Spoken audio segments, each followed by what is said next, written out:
Hello बच्चों, मैं जमाल खान स्वागत करता हूं आप सभी का इस वीडियो में, जिसमें हम लोग पढ़ने वाले हैं संख्या पद्धति। इसमें हम लोग जानेंगे कि संख्या क्या होती है और यह कौन कौन सी संख्या होती है। पहले हम सभी संख्या के बारे में लिखते हैं, सभी संख्या को एक बार दिखाते हैं आपको लिखकर। उसके बाद सब एक एक कर बारी बारी से उठाएंगे और सभी को परिभाषित करेंगे। परिभाषा की सबका देखेंगे। चलते हैं, देखिए आप एक बार बोर्ड की ओर आइए और चलते हैं। एक बार परिभाषा लिखते हैं। सबसे पहले हम लोग पढ़ेंगे प्राकृत संख्या।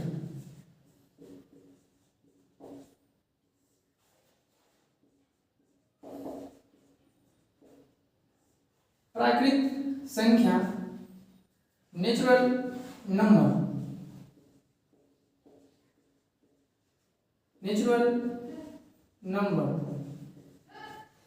दूसरा पढ़ेंगे पूर्ण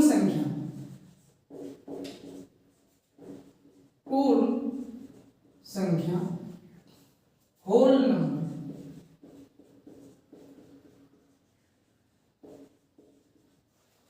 और तीसरा पढ़ेंगे पूर्णांक संख्या।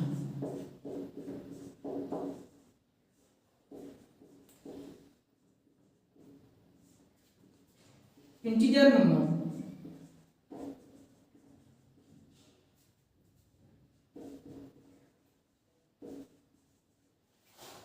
चौथा पढ़ेंगे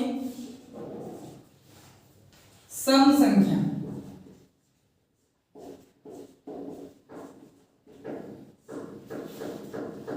इवेन नंबर।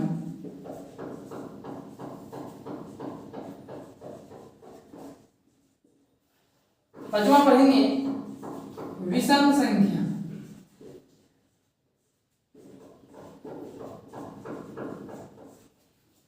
Odd number.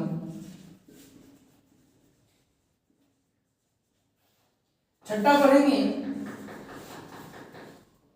भाज्य संख्या।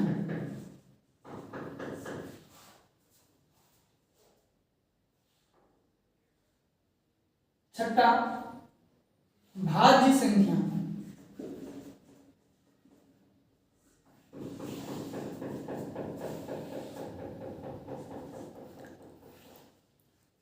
भाज्य संख्या composite number.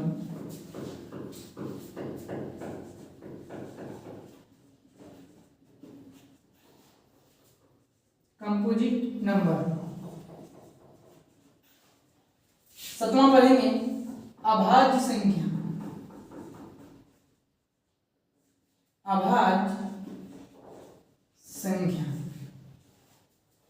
Prime number.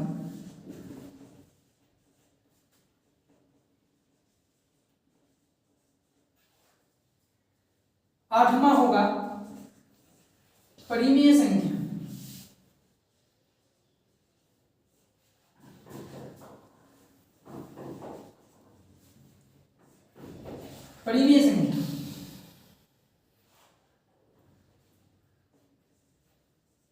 Rational number.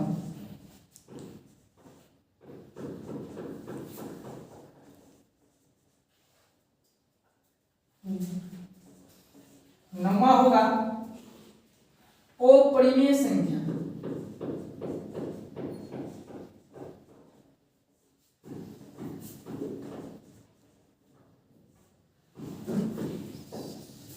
Irrational number.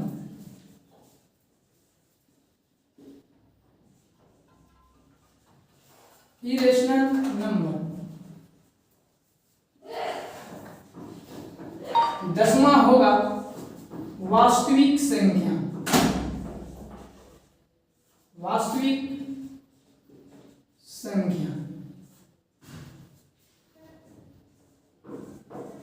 Real number.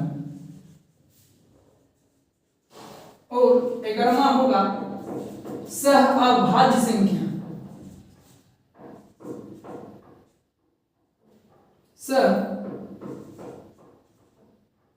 अभाज्य संख्या।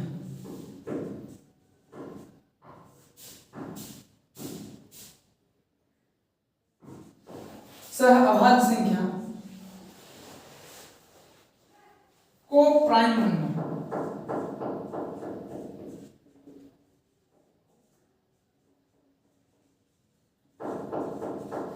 को प्राइम नंबर। कुल इतनी ही संख्या हम लोग पढ़ेंगे। तो इस पूरी संख्या पढ़ने के बाद आप किसी भी सवाल में अगर आ जाए सम संख्या किसे कहते हैं वो पहचान लेंगे, प्राकृत संख्या किसे कहते हैं वो पहचान लेंगे। नाम सुनते ही सभी संख्या के बारे में आपके माइंड में चलना चालू हो जाएगी कि सर अभाज्य संख्या जानते हैं, भाज्य संख्या जानते हैं, सम संख्या जानते हैं, परिमेय संख्या जानते हैं, वास्तविक संख्या जानते हैं। तो अब हम सबके बारे में एक एक कर चर्चा करेंगे और सबसे पहला होगा प्राकृत संख्या। और प्राकृत संख्या के बारे में फुल पढ़ेंगे, फुल प्राकृत संख्या के बारे में पढ़ेंगे किसे कहते हैं, और इस प्रकार पढ़ेंगे कि आज ही समझ लेना है कि प्राकृत संख्या किसे कहते हैं। तो अब हम एक एक करके उठाते हैं। प्राकृत संख्या कहते हैं, जिसको स्क्रीनशॉट लेना हो वो स्क्रीनशॉट ले लें, क्योंकि हम अभी मिटाने वाले हैं तब हम प्राकृत संख्या पढ़ेंगे। तो चलते हैं, मिटाते हैं। हम पढ़ने वाले हैं प्राकृत संख्या, हम पढ़ने वाले हैं प्राकृत संख्या। एक नंबर उठाते हैं और पढ़ते हैं प्राकृत संख्या किसे कहते हैं। परिभाषा लिखेंगे, वैसी संख्या जो एक से प्रारंभ होती है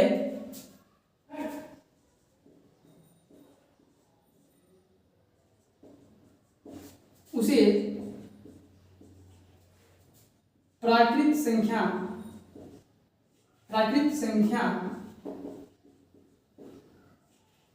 कहते हैं। पैराग्राफ चेंज करेंगे और लिखेंगे इसे कैपिटल एन मतलब बड़ी एन से सूचित किया जाता है, सूचित किया जाता है। बोलेगा प्राकृत संख्या किसे कहते हैं, तो बोलेंगे वैसी संख्या जो एक से प्रारंभ होती है उसे प्राकृत संख्या कहते हैं। पैराग्राफ चेंज में बोलेंगे इसे n से सूचित किया जाता है, वैसी संख्या जिसे एक से शुरू किया जाता है या चालू किया जाता है। जैसे में देखिए, जैसे में 1 2 3 4 5 6 डॉट डॉट डॉट डॉट अनंत तक जाए, इन्फिनिटी। अब आगे जहां तक बोल सकते हैं। अब प्राकृत संख्या को दूसरी परिभाषा इस प्रकार से भी बोलते हैं कि गिनती की संख्या को प्राकृत संख्या कहते हैं। तो इस तरह से भी बोला जाता है। और हम परिभाषा लिखे हैं कि वैसी संख्या जो एक से प्रारंभ होती है उसे प्राकृत संख्या कहते हैं, इसे n से सूचित किया जाता है। जैसे में देख लीजिए, एक से हम भी स्टार्ट किए हैं, 1 2 3 4 5 6 7 8 9 10 डॉट डॉट डॉट कितना लिखेंगे, इसलिए हम डॉट डॉट दे दीजिए। प्राकृत संख्या हो गया। दूसरा नंबर उठाते हैं, दूसरा था पूर्ण संख्या।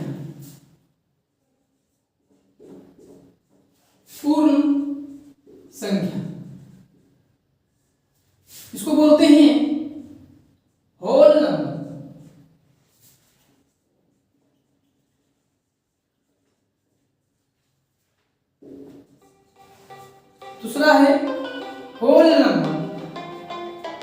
दूसरा है होल नंबर, और इसकी परिभाषा पढ़ेंगे, इसकी परिभाषा पढ़ेंगे, बोलते हैं वैसी संख्या, वैसी संख्या, वैसी संख्या जो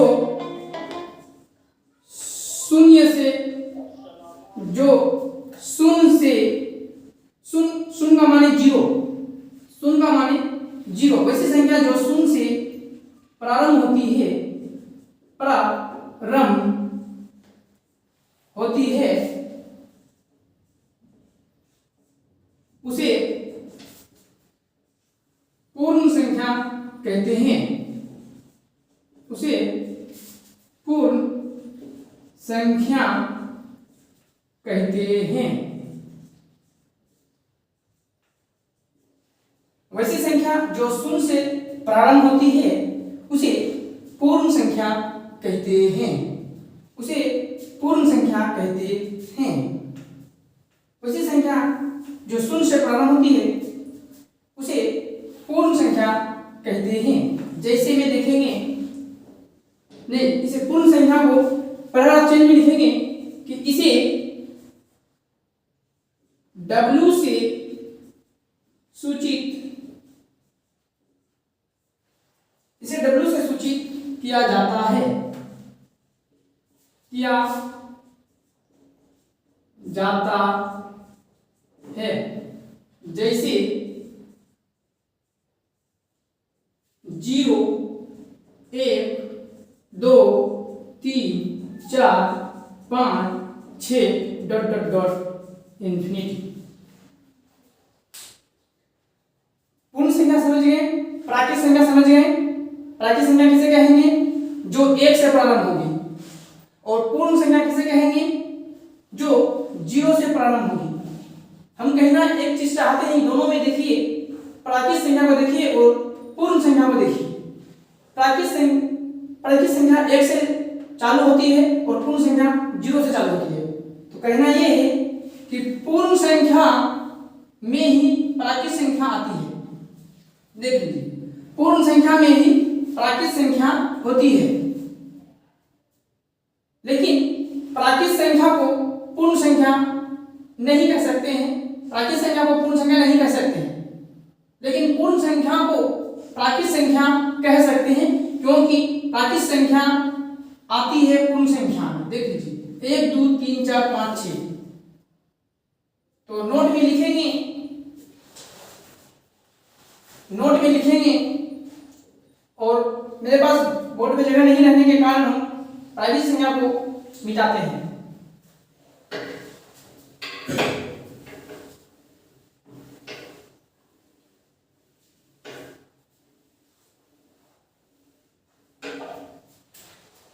नोट लिखेंगे, नोट लिखेंगे।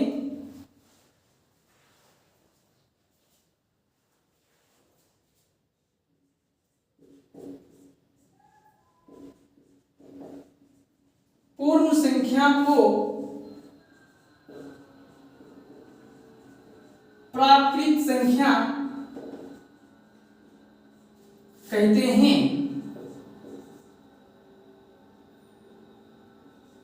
कहते हैं। लेकिन पूर्ण संख्या को प्राकृत संख्या कहते हैं, लेकिन प्राकृत संख्या को पूर्ण संख्या, पूर्ण संख्या नहीं कहते हैं। लेकिन प्राकृत संख्या को पूर्ण संख्या नहीं कहते हैं।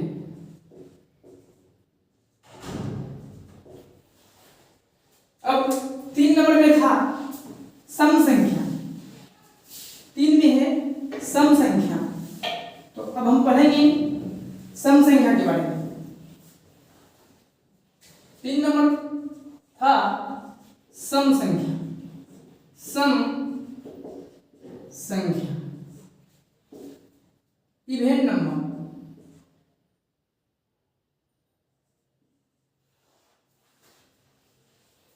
इवन नंबर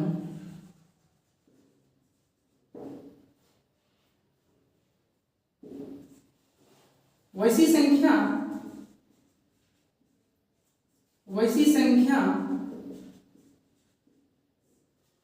जो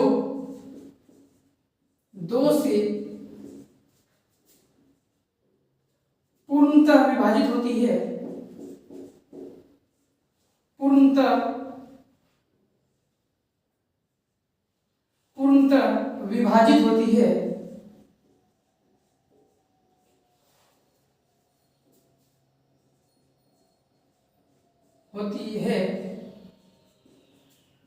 उसे सम संख्या कहते हैं। वैसी संख्या जो 2 से पूर्णतः विभाजित होती है उसे सम संख्या कहते हैं। मतलब 2 से पूरा कटना चाहिए। जो भी संख्या 2 से पूरा कट जाती है उसे हम सम संख्या कहते हैं। जैसे देखते हैं 2, 4, 6, 8, 10, 12 इंफिनिटी। इसी प्रकार और भी आगे चल सकती है जो 2 से कटती है। 2 से इस प्रकार में जैसे में जितनी भी संख्या लिखी हुई है इसमें सभी संख्या 2 से कटती है, 2 से विभाजित हो जाती है, पूरा 2 से विभाजित हो रही है, इसलिए इसे सम संख्या कहते हैं। और चौथा पढ़ेंगे विषम संख्या।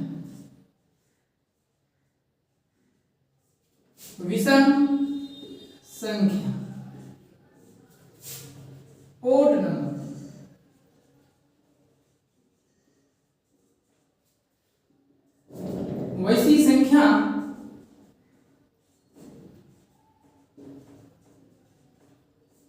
वैसी संख्या जो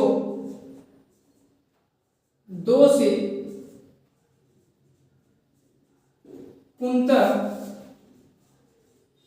विभाजित नहीं होती है,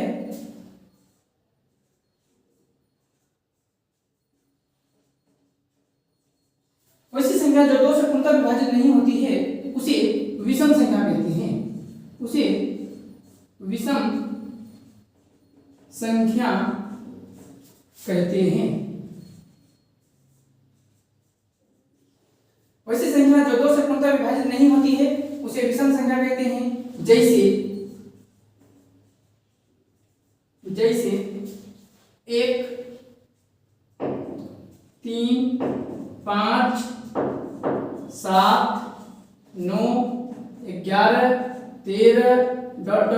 इसी प्रकार चलती रहेगी। समझ गए? सम संख्या किसे कहते हैं, विषम संख्या किसे कहते हैं, बोलते हैं सम संख्या किसे कहते हैं? वैसी संख्या जो 2 से पूर्णतः विभाजित होती है उसे सम संख्या कहते हैं। जैसे 2, 4, 6, 8, 10, 12। और फिर विषम संख्या किसे कहते हैं? वैसी संख्या जो 2 से पूर्णतः विभाजित नहीं होती है, मतलब 2 से नहीं कटती हो, उसे ही विषम संख्या कहते हैं। जैसे 1, 3, 5, 7, 9, 11, 13, 15, 17 ... इंफिनिटी तक जाए। एक बार आप लोग देख लीजिए अच्छा से, उसके बाद फिर हम आगे की ओर चलेंगे और चलेंगे 5 नंबर में। 5 नंबर क्या था? विषम संख्या के बाद होगा अभाज्य संख्या। तो मिटाते हैं।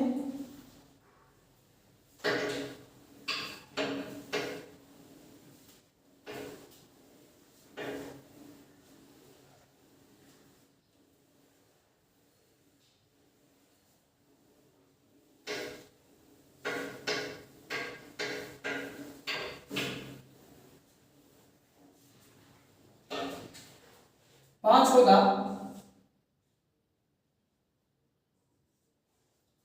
अभाज्य संख्या।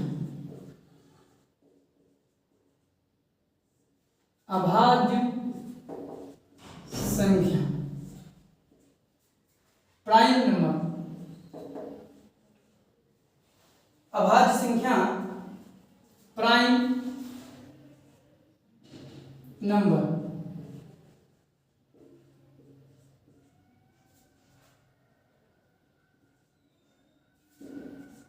लिखेंगे प्राइम नंबर।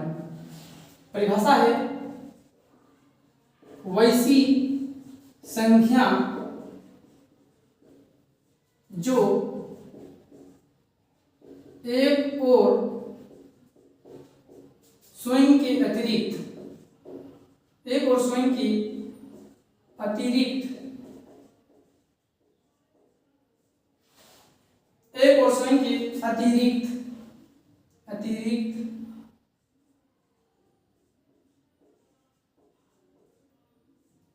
एक और स्वयं की अतिरिक्त किसी अन्य संख्या से किसी अन्य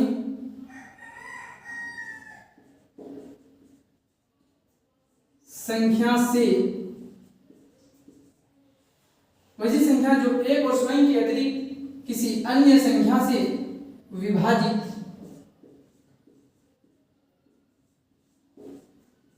नहीं होती है,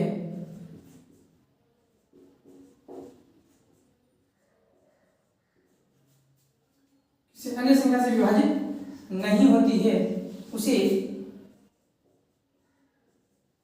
अभाज्य संख्या कहते हैं। उसे अभाज्य संख्या कहते हैं।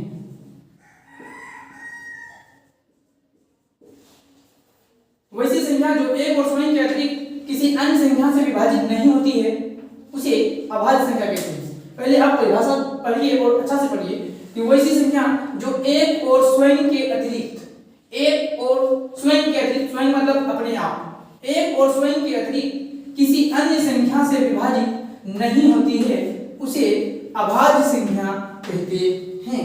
उसे अभाज्य संख्या कहते हैं।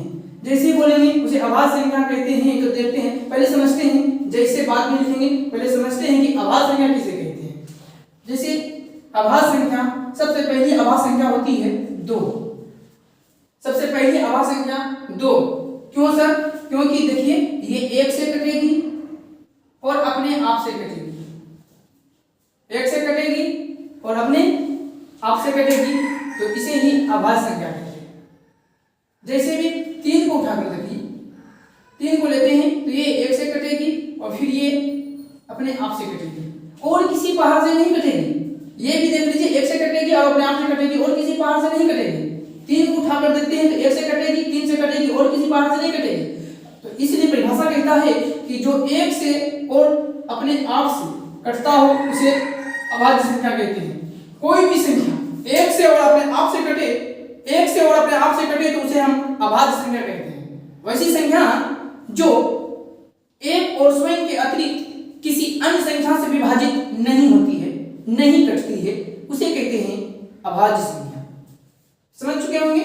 जैसे में देख लीजिए 5 लेते हैं तो 5 देख लीजिए 1 से कटेगी और अपने आप से कटेगी। इसी प्रकार अब हम जैसे में लिखते हैं कि कौन कौन ऐसी संख्या है जो अभाज्य है। जैसे 2 एक अभाज्य संख्या है सर? नहीं, एक अभाज्य संख्या नहीं है बाबू, एक अभाज्य संख्या नहीं है। 2, उसके बाद 3, उसके बाद 5, उसके बाद 7, उसके बाद 9, नहीं गलत, 9 नहीं हो सकता, 11 होगी और बाद 13 होगी।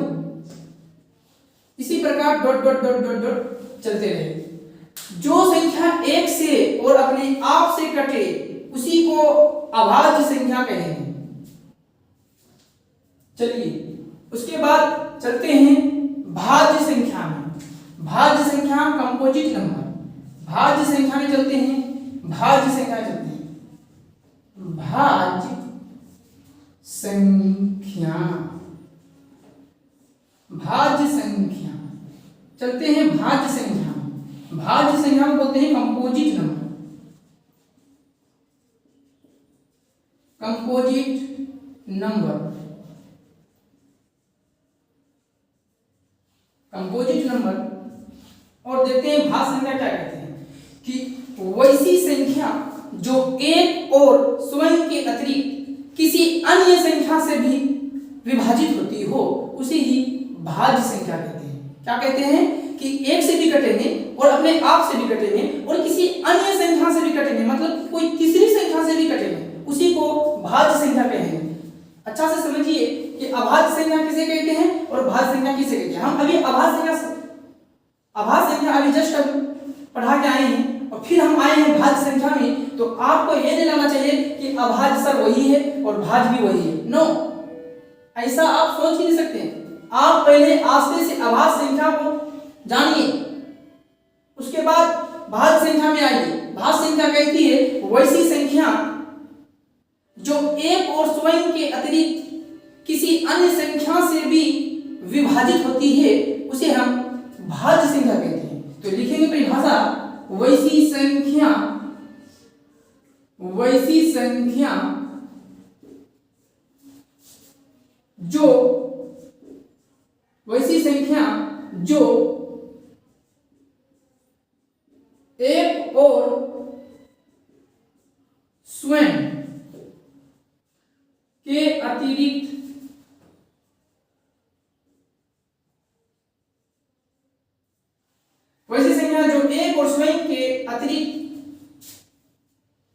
जो एक और स्वयं के अतिरिक्त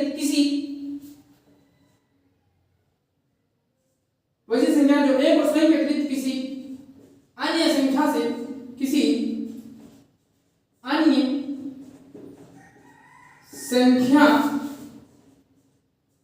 से भी विभाजित होती है उसे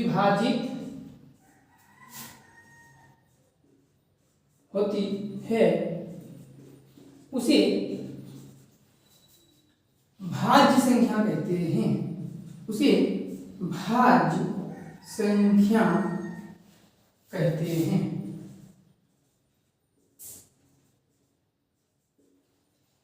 वैसी संख्या जो एक और स्वयं के अतिरिक्त किसी अन्य संख्या से भी विभाजित होती है उसे भाज्य संख्या कहते हैं। देखिए, एक से कटेगी, अपने आप से भी कटेगी और किसी अन्य संख्या से भी कटेगी, उसे ही भाज्य संख्या कहते हैं। जैसे पहले समझिएगा कि क्या कहते हैं। जैसे में समझिएगा एक बार, जैसे बोलेगा 2 क्या भाज्य संख्या है, तो हम बोलेंगे सर ये एक से कटती है और अपने आप से कटती है, इसलिए ये किसी अन्य एक से और अपने आप से कटती है, लेकिन किसी अन्य संख्या से नहीं कटती है। तो बाबू, जब नहीं कटती है किसी अन्य संख्या से तो ये भाज्य संख्या कभी नहीं होगी, ये भाज्य संख्या नहीं होगी। तो ये सर ये कौन संख्या है, तो अभी जस्ट ऊपर में पढ़े थे कि जो एक से और अपने आप से कटती है उसे अभाज्य संख्या कहते हैं। तो ये भाज्य संख्या का उदाहरण नहीं हुआ। 3 चलते हैं, 3 में, तो 3 भी सर नहीं होगी। क्यों? क्योंकि सर ये एक से कटती है और अपने आप से कटती है, तो इसे भाज्य संख्या नहीं कहेंगे, ये अभाज्य संख्या है। फिर आगे की ओर चलेंगे, 4 में चलेंगे। 4 को देखते हैं, सर ये एक से भी कटती है, हाँ बाबू, ये 2 से भी कटती है और ये 4 से भी कटती है। तो सर ये लगता है कि भाज्य संख्या है, हाँ ये लगता नहीं, ये है। क्यों? क्योंकि ये एक से भी कटती है, अपने आप से भी कटती है और किसी अन्य संख्या 2 से भी कटती है, तो इसका माने ये 4 सही है, ये भाज्य संख्या है। तो अगला देखते हैं, सर 5 नहीं हो सकती, सर 6 लेते हैं, 6, हाँ 6 हो जाएगा, 6 भाज्य संख्या हो जाएगा, 1 से भी कटेगा, 2 से भी कटेगा, 3 से भी कटेगा और 6 से भी कटेगा। हम क्या बोले थे कि 1 से और अपने आप के अतिरिक्त किसी अन्य संख्या से भी कटती हो तो उसे हम भाज्य संख्या कहते हैं। इस प्रकार हम जान गए कौन अभाज्य संख्या है और कौन भाज्य संख्या है। तो हम जैसे में लिखते हैं, जो भाज्य संख्या होगी जैसे में लिखते हैं। सबसे पहली भाज्य संख्या जो होती है वो होती है 4। जैसे सबसे पहली भाज्य संख्या होती है 4, लेकिन सबसे पहली अभाज्य संख्या होती है 2। सबसे पहली अभाज्य संख्या 2, सबसे पहली भाज्य संख्या 4। सर 5 होगा क्या? नहीं, 5 नहीं हो सकता, 5 अभाज्य है लेकिन 6 भाज्य है। 7 सर अभाज्य है और 8 भाज्य। उसकी जैसे 8 हो गया तो सर 9, हाँ 9 हो जाएगा भाज्य। क्यों? क्योंकि ये 1 से भी कटेगी, 3 से भी कटेगी और 9 से भी कटेगी, तो ये भाज्य है।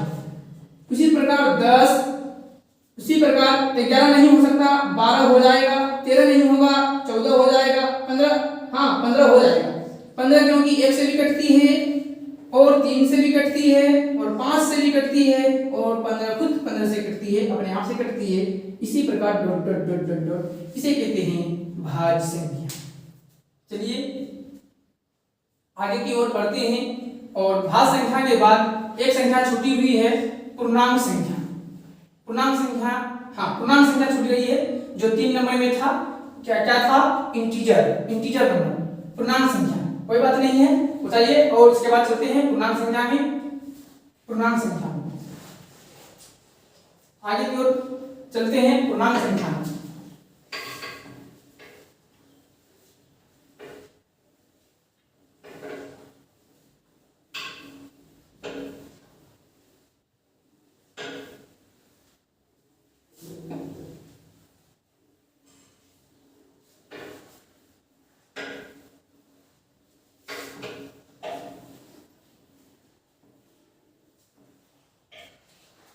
आगे होगा, कितना नंबर हो गया था?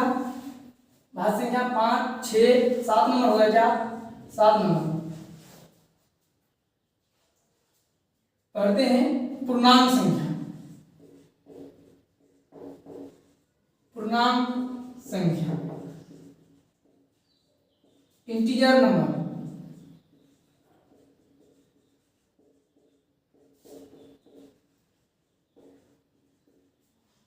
पूर्णांक संख्या इंटीजर नंबर बोलेंगे। पूर्णांक संख्या इंटीजर नंबर वैसी संख्या नहीं, पूर्णांक संख्या की परिभाषा लिखेंगे, शून्य, धनात्मक एवं ऋणात्मक। क्या क्या? शून्य, धनात्मक एवं ऋणात्मक संख्या के समूह को पूर्णांक संख्या कहते हैं। क्या बोले? शून्य, धनात्मक एवं ऋणात्मक संख्या के समूह को पूर्णांक संख्या कहते हैं। लिखते हैं शून्य, शून्य क्या माने?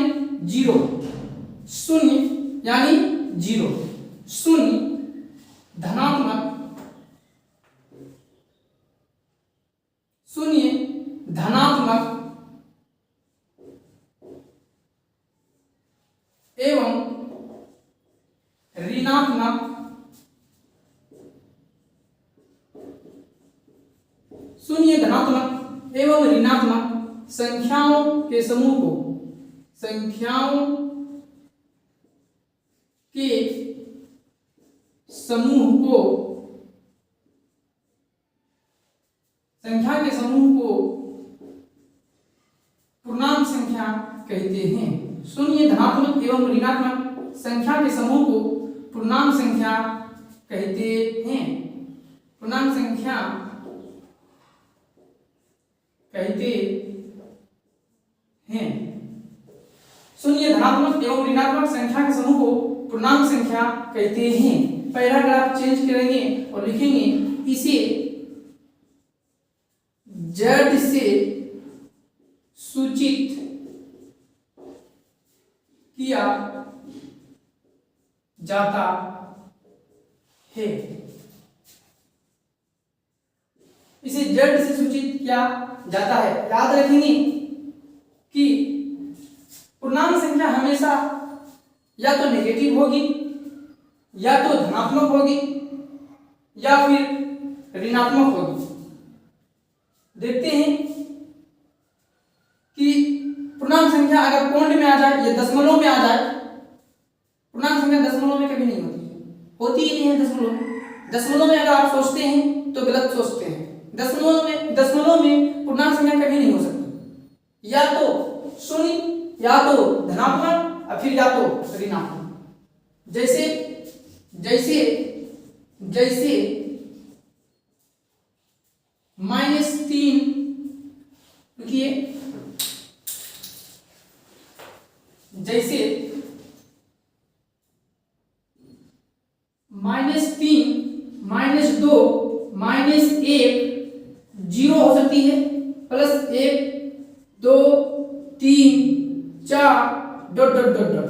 अब ये 4 इधर जहां तक जा सकती है अनंत जा सकती है, इन्फिनिटी, ये जा सकती है इन्फिनिटी, और इधर माइनस की ओर भी जा सकती है इन्फिनिटी, ये माइनस भी इन्फिनिटी हो सकती है, इधर भी इन्फिनिटी जा सकती है।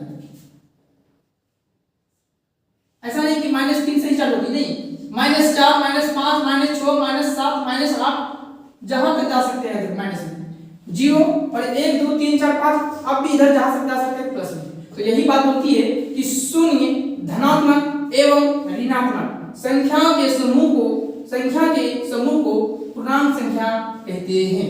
किसी को तकलीफ? इसी प्रकार पूर्णांक संख्या इसे कहते हैं। बोला पूर्णांक संख्या को किससे सूचित किया जाता है? जड़ से। पूर्णांक संख्या को किससे सूचित किया जाता है? जड़ से। पूर्णांक संख्या किसे कहते हैं? वैसी संख्या, पूर्णांक संख्या किसे कहते हैं? शून्य, धनात्मक एवं ऋणात्मक संख्या के समूह को पूर्णांक संख्या कहते हैं। इसके बाद पढ़ेंगे हम लोग परिमेय संख्या, उसके बाद पढ़ेंगे अपरिमेय संख्या, उसके बाद पढ़ेंगे वास्तविक संख्या, तब पढ़ेंगे सहअभाज्य संख्या। तो इसको हटाते हैं और पढ़ते हैं हम लोग परिमेय संख्या, उसके बाद पढ़ते हैं हम लोग परिमेय संख्या। चलिए परिमेय संख्या की ओर।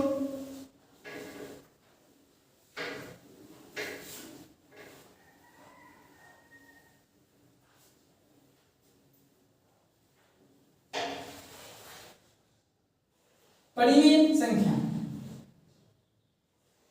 परिमेय के बाद पढ़ेंगे अपरिमेय संख्या, उसके बाद वास्तविक संख्या, उसके बाद सहअभाज्य संख्या। तो चलते हैं परिमेय संख्या। परिमेय संख्या है परिमेय संख्या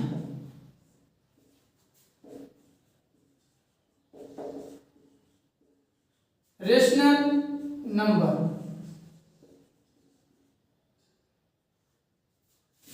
परिमेय संख्या रेशनल नंबर लिखेंगे, किसे कहते हैं?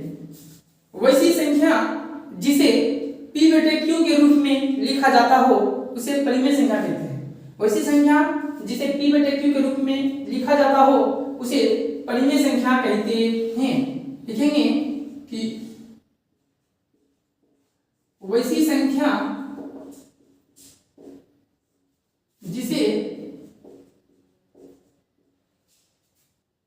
p/q के रूप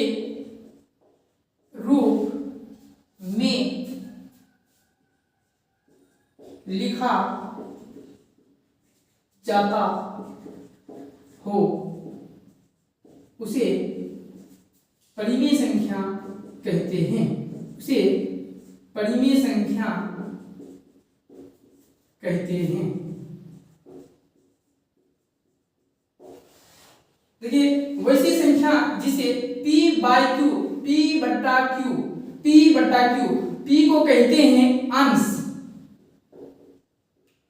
और q को कहते हैं हर। याद रखिए p को कहते हैं अंश और q को कहते हैं हर। वैसी संख्या जिसे p/q के रूप में लिखा जाता हो उसे परिमेय संख्या कहते हैं। पैराग्राफ 6 लिखेंगे, परिमेय संख्या के समूह को परिमेय संख्या के समूह को परिमेय संख्या के समूह को q से सूचित किया जाता है, q से सूचित किया जाता है। परिमेय संख्या के समूह को q से सूचित किया जाता है। क्या बोलेंगे? वैसी संख्या जिसे p/q के रूप में लिखा जाता हो उसे परिमेय संख्या कहते हैं। पैराग्राफ 6 में क्या बोलेंगे? परिमेय संख्या के समूह को q से सूचित किया जाता है। और देखेंगे परिमेय संख्या कौन कौन परिमेय संख्या होती है। जैसे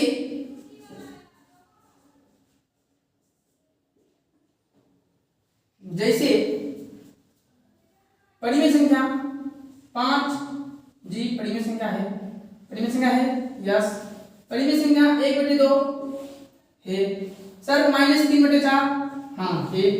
0 है सर, रूट 16 जी है सर, रूट 16/25 अंदर रूट 16/25 है जी।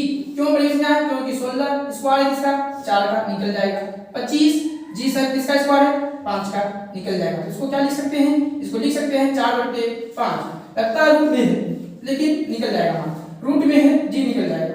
सर आप 5 को किस प्रकार कहते हैं कि परिमेय संख्या है? बाबू 5 के नीचे कुछ नहीं है, कुछ भी नहीं है, तो अपने मन से हम 1 लगा सकते हैं। तो P 5 सही है, नीचे में Q 1 है, इसलिए यह परिमेय संख्या है।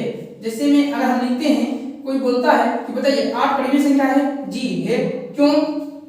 क्योंकि आप परिभाषा में बोलते हैं कि वैसी संख्या जिसे P/Q के रूप में लिखा जाता है उसे परिमेय संख्या कहते हैं। तो यहाँ तो केवल P है, तो बोलेंगे कि बाबू अगर सिर्फ P हो और नीचे में कुछ भी ना हो तो अपने मन से हम वहाँ 1 लगा देते हैं, तो ये बन जाता है P और ये बन जाता है Q।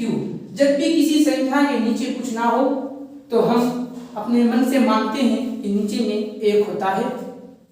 सर 0 परिमेय संख्या है जी, 0 परिमेय संख्या क्यों? क्योंकि इसके नीचे कुछ भी नहीं है तो 1 हो सकता है। फिर सर क्या बोलेंगे कि सर 5/0 परिमेय संख्या हो सकती है? बोलेंगे नहीं बाबू 5/0 परिमेय संख्या कभी नहीं हो सकती। क्यों सर? क्योंकि परिमेय संख्या कहता है Q = ≠0, Q = ≠0। परिमेय संख्या कहता है कि Q =0। परिमेय संख्या स्टार्ट में लिखेंगे, परिमेय संख्या का हर कभी 0 नहीं होता है। परिमेय संख्या का हर कभी 0 नहीं होता है। जैसे परिमेय संख्या के समूह को Q से सूचित किया जाता है, जहां यहाँ पे लिख देंगे थोड़ा से ऊपर में, जैसे ऊपर में लिख देंगे जहां Q =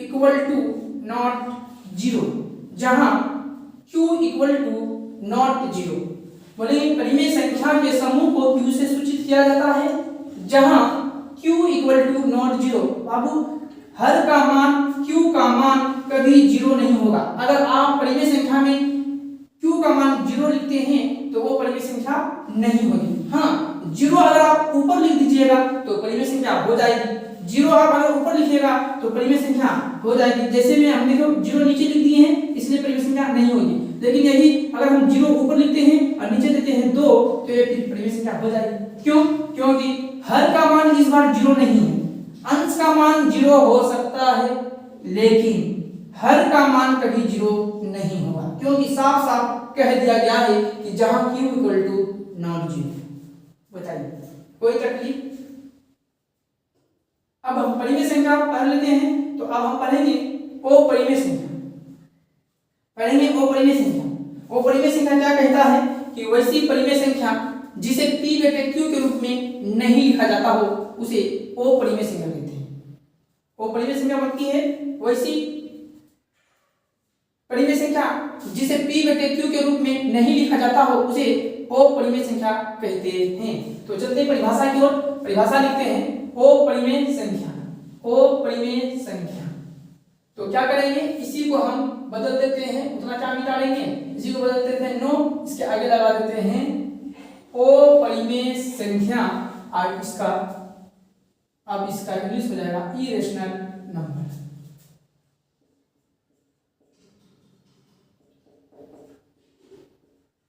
इरेशनल नंबर वैसी संख्या जिसे अंश को मिटा देते हैं, जिसे P/Q के रूप में नहीं लिखा जाता हो, इसे आप मिटा देते हैं। इधर जैसे भी मिटा देते हैं, थोड़ा सा इसी में सुधार देते हैं तो अपरिमेय का परिभाषा बन जाएगा। इसको मिटा देते हैं।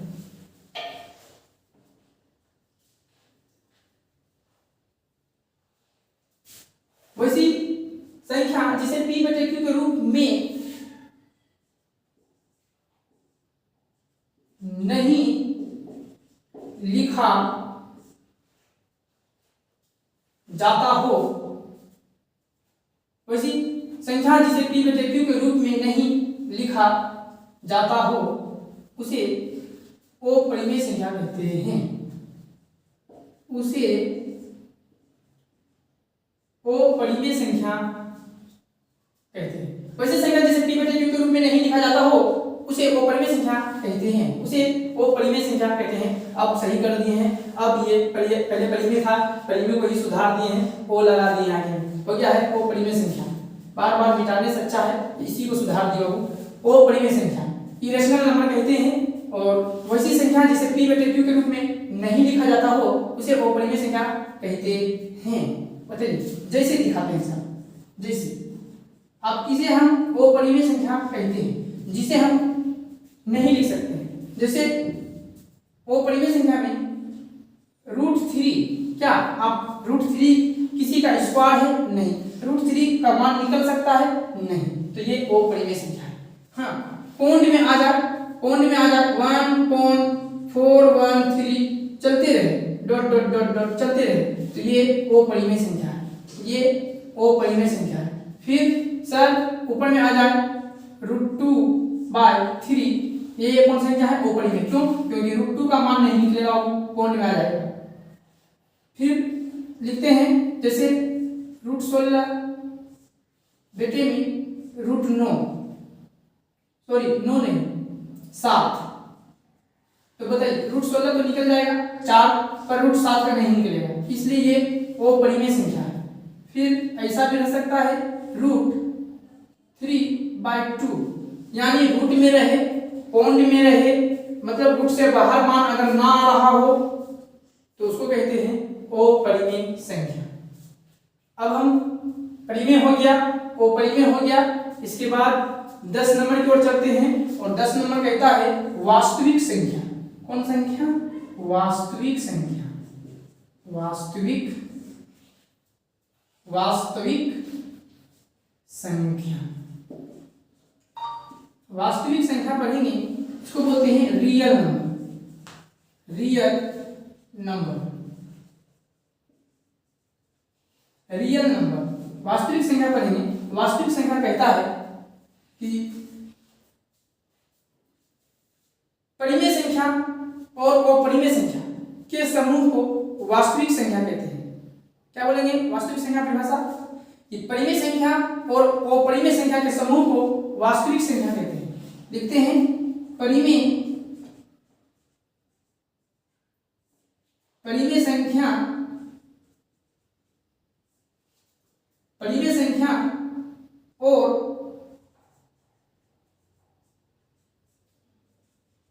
अपरिमेय संख्या, परिमेय संख्या और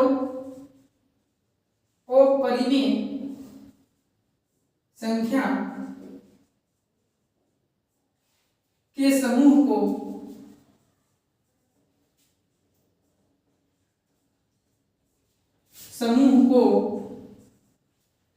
परिमेय संख्या और अपरिमेय संख्या के समूह को वास्तविक संख्या कहते हैं। वास्तविक संख्या कहते हैं।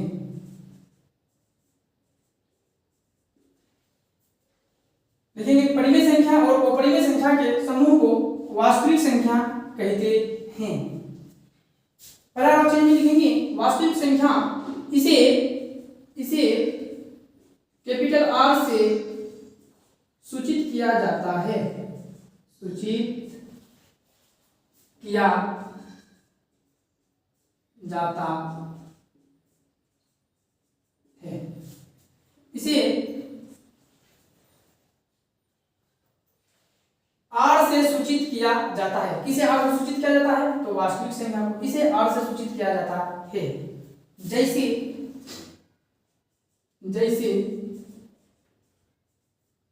जैसे देखेंगे तो इसमें बोलता है परिमेय संख्या भी होगी और अपरिमेय संख्या भी होगी।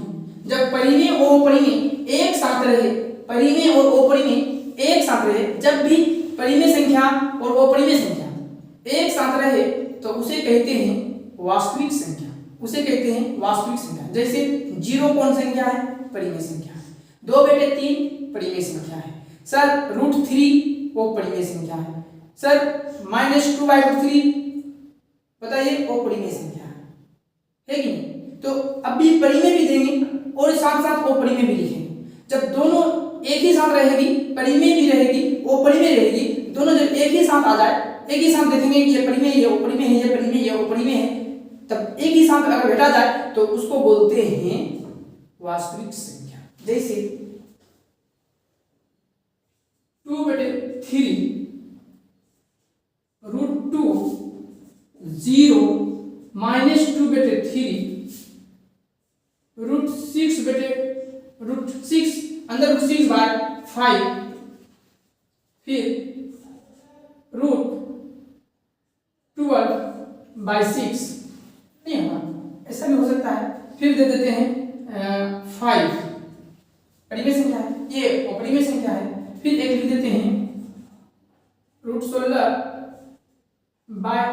अंदर √36 ये भी तो दे देते हैं, ये भी परिमेय संख्या हो जाएगी। और फिर इसके जस्ट बगल में लिख देते हैं √8/4 ये अपरिमेय संख्या। तो इसमें परिमेय संख्या भी है, इसमें अपरिमेय संख्या भी है। परिमेय अपरिमेय मतलब कि परिमेय भी रहेगी अपरिमेय भी रहेगी, तो इसको बोलते हैं ETC कर देते हैं। अभी चलते रहेगा, डॉट डॉट बहुत सारा लिख सकते हैं, आदि बहुत सारा हो सकता है इसमें ETC। तो हम समझाने के लिए परिमेय भी लिख दिए हैं, अपरिमेय भी लिख दिए हैं।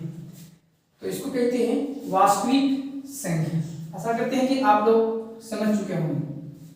और एक लास्ट बच गया है, लास्ट है सह अभाज्य संख्या को प्राइम नंबर। तो इसको हम ऊपर से मिटाते हैं और देखते हैं सह अभाज्य संख्या।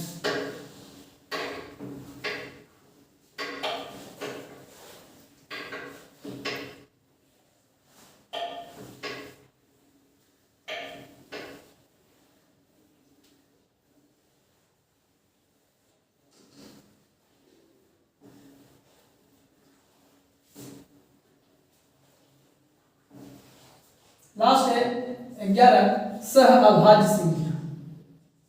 सह अभाज्य संख्या को प्राइम नंबर।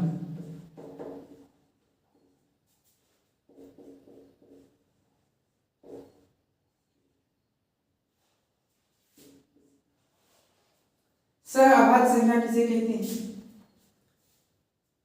लेकिन वैसी संख्या जिसका महत्तम समावर्तक यानी HCF, वैसी संख्या जिसका HCF 1 होता हो उसे सह अभाज्य संख्या कहते हैं। जैसे लिखते हैं पहले, वैसी संख्या